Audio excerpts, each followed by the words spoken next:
देखते हैं कि जंगली भालू जंगल से निकला, एक वृक्ष पर चढ़ गया। उस वृक्ष पर पहले से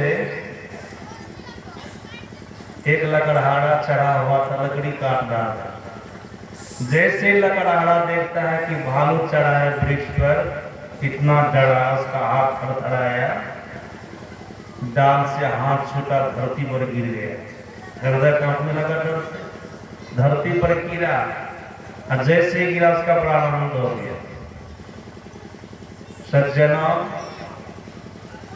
भालू वृक्ष पर से नीचे उतरा और एक स्त्री का रूप धारण किया और जाने लग गया। स्त्री जा रही है, विक्रमादित्य पीछे से देख रहे। स्त्री एक चौराहा पर चली गई, जो जंगल में चौराहा था, चारों तरफ जाने का मार्ग था, 0 माइल।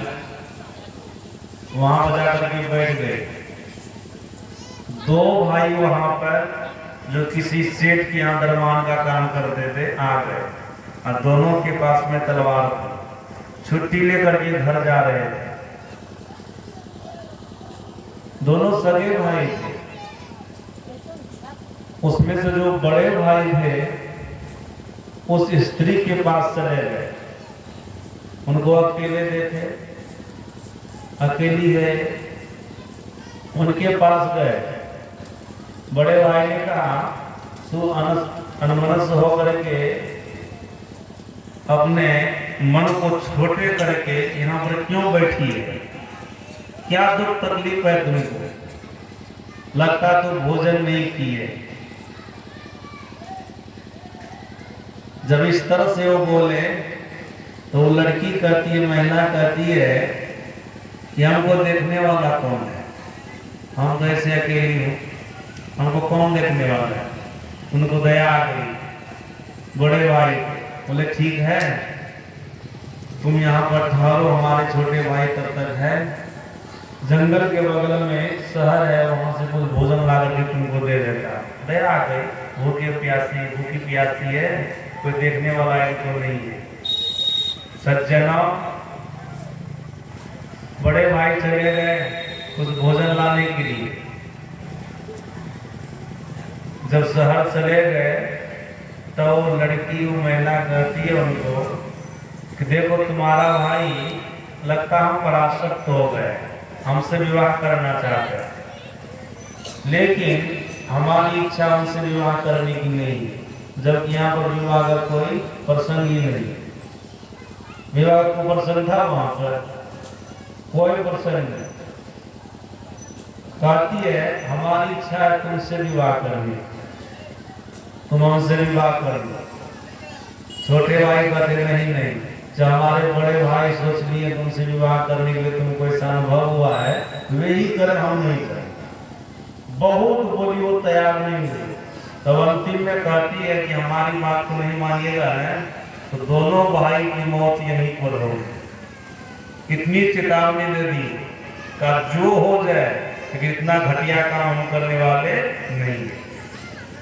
सज्जनों, अब महिला क्या करती है, अपनी साड़ी को फाड़ लेती है और बाल को बिखेर लेती है, 4 बजे रोने लग जाती है।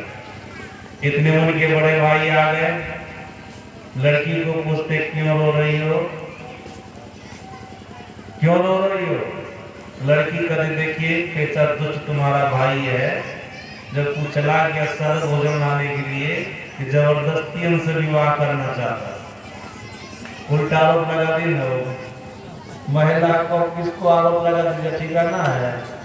कोई ठिकाना नहीं। सज्जनों, याद रखिएगा, किसी को बदनाम करने के लिए अंतिम हथियार समाज के पास में महिला होता है। जानते हैं इस बात को? अंतिम हथियार है। अंतिम, किसी से कोई बदनाम नहीं हुआ, उससे बदनाम कर दीजिए, होगी 10-20 आदमी मिलकर के झूठो कर दिया तो सच्चा हो जाए। सज्जनों, तो बड़ा घटिया है तुम्हारा भाई, हमसे विवाह करना चाह रहा था, हम विवाह नहीं किए ना, हमारी साड़ी को फाड़ दिया, बाल को पकड़ा, बाल बिखेर दिया। बहुत तरह से आरोप लगाने लगे। बड़े भाई को विश्वास हो गया, छोटे भाई को पूछा, कहा ऐसा हमने कि अपने से की है। सज्जनों, स्त्री का मोह घर को तो बर्बाद करवे करता है, जानते हैं आप। महाभारत हुआ है ना तो स्त्री के चलते हुआ, रामायण हुआ है ना तो स्त्री के चलते, जानते ना आप लोग। द्रौपदी के चलते महाभारत और सीता के चलते रामायण, जान रहे आप लोग। महिला के चलते महाभारत होता है, रामायण होता है, पुरुष के चलते जल्दी नहीं होता है। इसमें महिला दूध नहीं मानिएगा, एक बात बताए, दूध मानने की बात में समझने की बात है, सब तक में समझदारी न होती है। सबको समझना चाहिए, अपने आप को कंट्रोल में लाना चाहिए, हमसे भूल न हो, हमसे गलती न हो। सज्जनों, छोटे भाई की बात को नहीं माने, सोचे सही में ऐसा किया होगा, दोनों में लड़ाई हो गई, विवाद हो गया, और दोनों के पास में तलवार थी, दूसरे पर प्रहार किया, दोनों मर गए, दोनों भाई वहीं पर खत्म। अभी जो भाई भाई लड़ता है जानने कर दे घर का काम, सब लोग को पता है। सज्जनों, और स्त्री आगे बढ़ती, आगे में नदी एक पड़ती थी, वहां पर जब गई ना, एक सर्प का रूप धारण कर ली, सर्प बन करके आगे आगे जा रही, नदी में प्रवेश कर गई। सज्जनों, सर्प नदी में जा रहा था, और उसी नदी में बाढ़ आई थी, आषाढ़ महीना का समय था। लगभग इस पार से उस पार एक नाव पर 250 आदमी चढ़ करके जा रहे थे। वो सांप एक नाव पर चढ़ गया। जब नाव पर सांप चढ़ेगा तो नाव पर का आदमी एक तरफ रहेगा, जिधर से सांप चढ़ा उधर से सब हट कर एक तरफ हो गया। जब एक तरफ हो गया तो नाव डूबेगी कि नहीं? नाव वहीं पर डूबे, जितने लोग थे सब पानी में डूब करके मर गए। सज्जना, फिर सर्प उस पार में जाकर के एक ज्योतिषी का रूप धारण कर लिया, हाथ में पोती पतरा ले लिया, कमंडल ले लिया, चिंता ले लिया, जाने लगा। विक्रमादित्य ऋषि पास से कहते, ठहर जाओ, मैं तुम्हारे पास आ रहा हूँ, मैं तुम्हारा परिचय पूछूंगा। सज्जनों, विक्रमादित्य उस पार गए, उस ज्योतिषी से पूछते, आप कौन है, अपना परिचय दीजिए। ज्योतिषी का देखते ना, हम ज्योतिषी हैं, सबका हाथ देखते हैं, पोती पतरा कुंडली सब बनाते हैं, कुंडली सब देखते हैं, उनमें ज्योतिषी हूँ का नहीं, मैं आपके सारे चरित्र को देखा।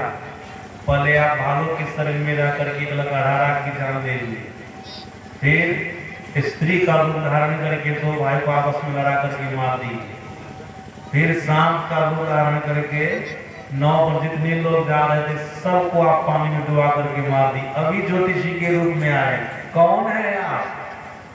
तब ज्योतिषी का हम काल है। सज्जनों, हम आपके सामने में काल किस रूप में आ जाएगा, कोई ठिकाना है? कोई ठिकाना नहीं। ज्योतिषी का हम काल है। महाराज, जिनकी मौत जिस विधि से विधाता ने लिख दी है, जहां पर लिखी है मैं वहां पर जाकर के उसी विधि से उसको मार देता, मैं काल हूं।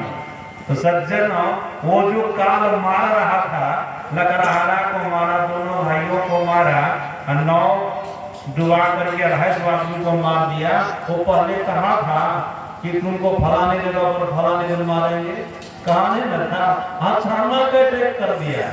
तो हम लोग देख भी रहे समाज में, अचानक लोग मरता है, अचानक। काल किस समय झपेटा लगा देगा इसका कोई ठिकाना नहीं। सबके माथे पर काल बैठा है, सब काल के मुख में पड़े हुए। काल अचानक मार सी चौकी कर होगा। इसलिए महात्मा बुद्ध कहते हैं, मनुष्य शरीर प्राप्त कर लिया लेकिन जीवित रहना कठिन है।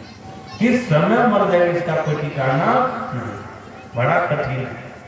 जो मनुष्य शरीर देवता लोग चाहते हैं, जिस शरीर की इतनी बड़ी महिमा है, आप संसार समुद्र से पार हो सकते हैं, सभी दुखों से निकल सकते हैं, परमात्मा को पा सकते हैं, इस शरीर का कोई ठिकाना नहीं है। कभी शरीर नष्ट हो जाएगा, कभी शरीर विनष्ट हो जाएगा, इसका कोई ठिकाना नहीं है। फिर महात्मा बुद्ध कहते हैं, मनुष्य शरीर पा करके जीवित रह करके भी तीसरा काम जीव के लिए बड़ा दुर्लभ है। वो क्या है? का सद्धर्म का पालन। सद्धर्म का पालन हो पाता जल्दी लोगों से?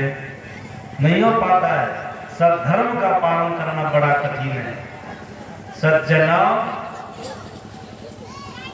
हम ही आप हैं। हम आपके अंदर होता है कि हमसे कभी बुरा कर्म न हो, हमसे सत्कर्म हम सत्संग करते हैं। लेकिन ऐसा अवसर आता है, ऐसा मौका आता है कि हम आपके द्वारा गलत कर्म हो जाता है। नहीं सोचने पर भी गलत कर्म हो जाता है, नहीं चाहने पर भी गलत कर्म हो जाता है। आप चाहते नहीं कि हमारे द्वारा गलत कर्म हो, लेकिन फिर भी आपके द्वारा गलत कर्म हो। सज्जना, भगवान श्री राम चाहते कि हमारे द्वारा गलत काम हो, लेकिन उनके द्वारा भी हो गया कि नहीं?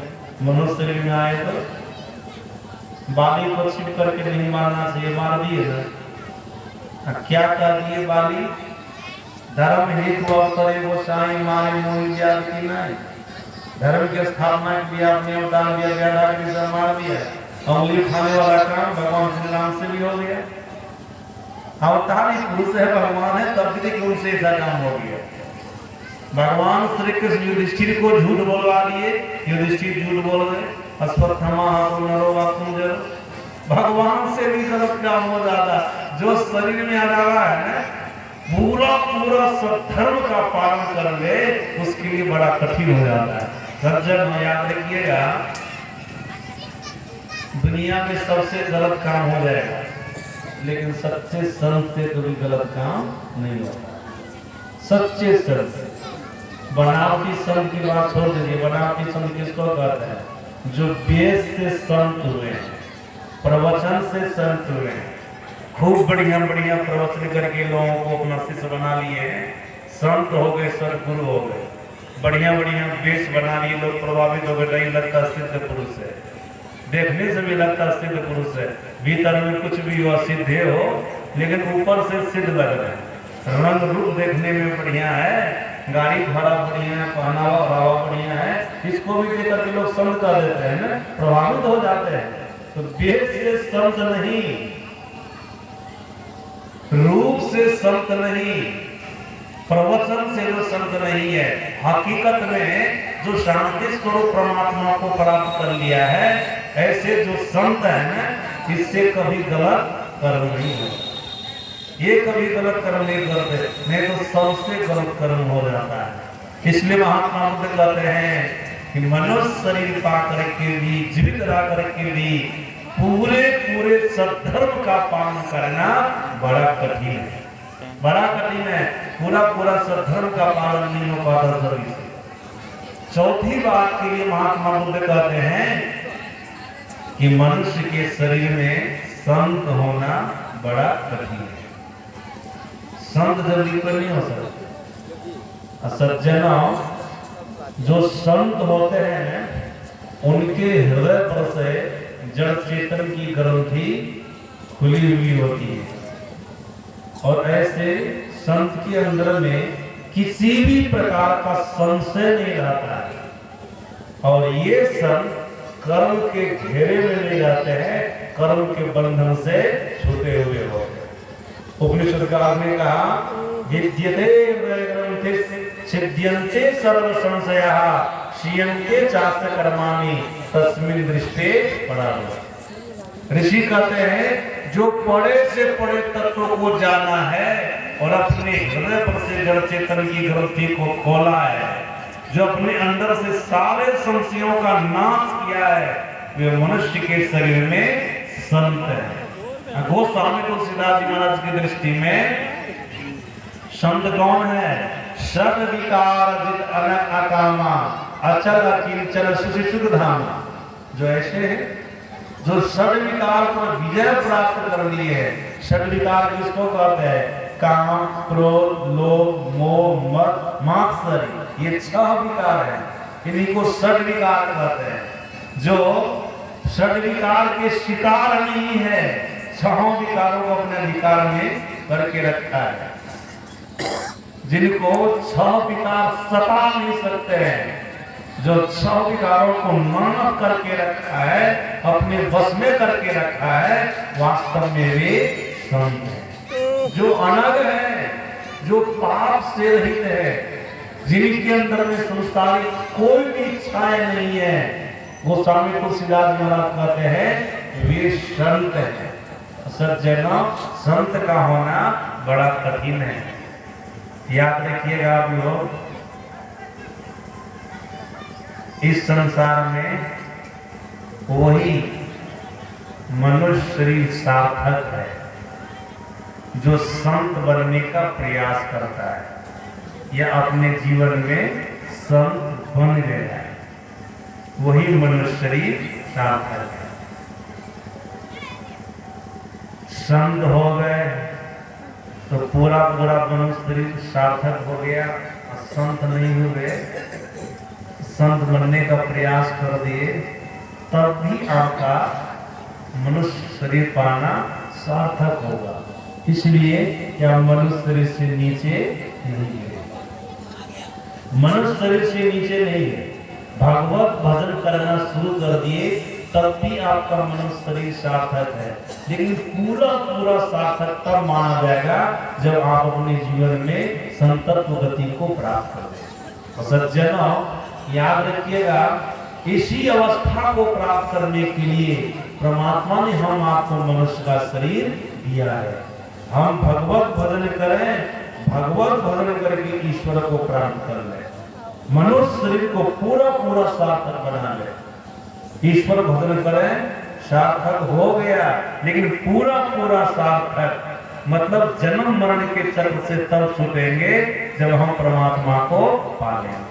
और ये काम एकमात्र मनुष्य शरीर में होगा और किसी शरीर में नहीं होगा। परमात्मा श्री राम क्या कह रहे थे अपनी प्रजाओं को कि हे प्रजाओं, आप लोगों को जो परमात्मा मनुष्य का शरीर दिया है ना, संसार के विषय भोगों को भोगने के लिए नहीं दिया है।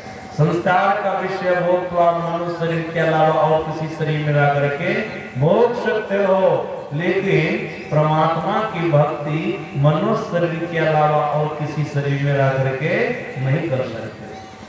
परमात्मा की भक्ति तो एकमात्र मनुष्य शरीर में रह करके कर सकते हो, जिससे तुम्हारा मनुष्य शरीर सार्थक हो।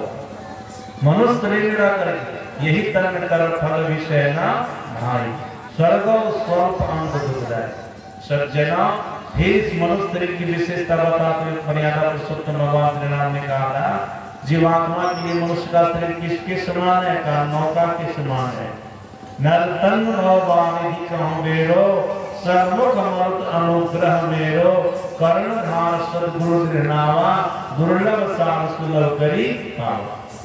जीवात्मा के लिए मनुष्य का शरीर नौका के समान है, परमात्मा की कृपानुकूल वायु है और सद्गुरु मल्ला है।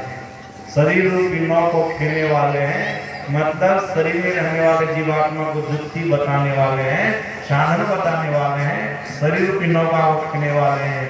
मर्यादा पुरुषोत्तम भगवान श्री राम कहते हैं, इतनी सुविधा व्यवस्था को पाकर जो जीव संसार रूपी समुद्र को पार नहीं करता है, उसको कौन सा पाप लगता है?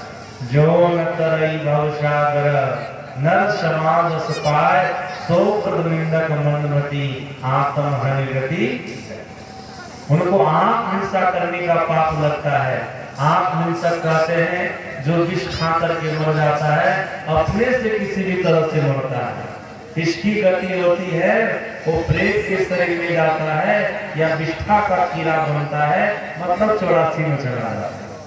सज्जनों, भजन के बिना अगर शरीर छूटेगा ये दुर्गति होगी। तो महात्मा बुद्ध ने जो कहा था, जीवात्मा के लिए 4 बातें दुर्लभ है, मनुष्य शरीर पाना दुर्लभ है, जीवित रहना दुर्लभ है, सद्धर्म का पालन करना दुर्लभ है और संत होना दुर्लभ है। सो मैं आपको बताया और ये भी बताया कि मनुष्य शरीर पाकर के आप संसार के समुद्र को पार कर सकते हैं।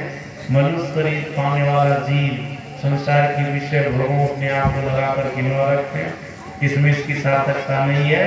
निर्विषय तत्व परमात्मा को जानने पहचानने में इसकी सार्थकता है।